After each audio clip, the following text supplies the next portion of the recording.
تعجب کوم هغه خلکو ته چې راوتلي د اسلام آباد په روډونو باندې هغه کنجر خلک څه شو چې هغه ویل میری جسم میری مرزي وستا جسم ستا مرزي ده کرونا منع که کنه کتا کی جرأت دی خود کرونا منع که کنه میری جسم میری مرزي پته به اوس ولګي راشوی میدان دی اوس لګېدلی اوس پته به دې ولګي چې میری جسم میری مرضی نه تیری جسم اللہ کی مرضی و چې سر باندې کوي قبر باندې کوي که د کرونا نه دې وجني نو که څه نه دې وجني قبقل لرا خلق عقل په دې خلکو کې نشته دی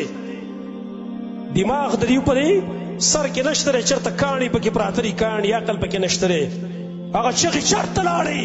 تا زما د الله عذاب ته ولیدلی د کرونا په صورت کې راوشي مقابلې نه هم ته عاجز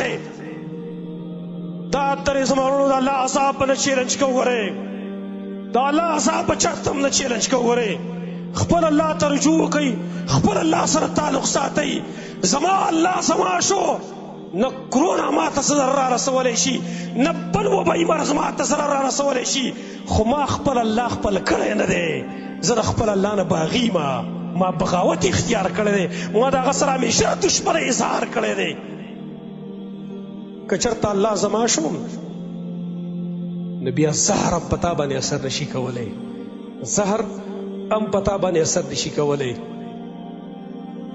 بل اوس ما یو ویډیو کتله غالبا د امریکې د برطانیې په یو یونیورسټۍ کې یو مسلمان د هغه د هغه ځي چې کوم کسان دي د هغې سره مناظره د بحث دی ویډیو اوس هم ما سره شته دی پای کې ورته هغې وایي ستاسو په حدیث کې راغلی بخاري کې بخاري حواله ورکوي باقاعده بخاري کې حدیث راغلی دی چې څوک اووه کجورې عجوه دا سارو خوري نو هغه ته زهر پې اثر نه کوي هغه کس ته وایي مسلمان ته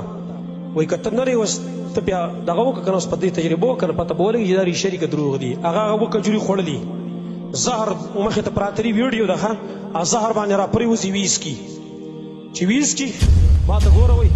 ناستې ډېر ساعت ناستې ښځه دا ښځه ورته وایي دا چېرته دو نمبرې دي وایي مسلمانو ته څه وایي زه چې دو نمبرې دا باقي ته وسکه وایي دا باقي ته وسکه اوس په پته ولګي چې دا دو نمبرې کې یک نمبرې دي روغ رمټ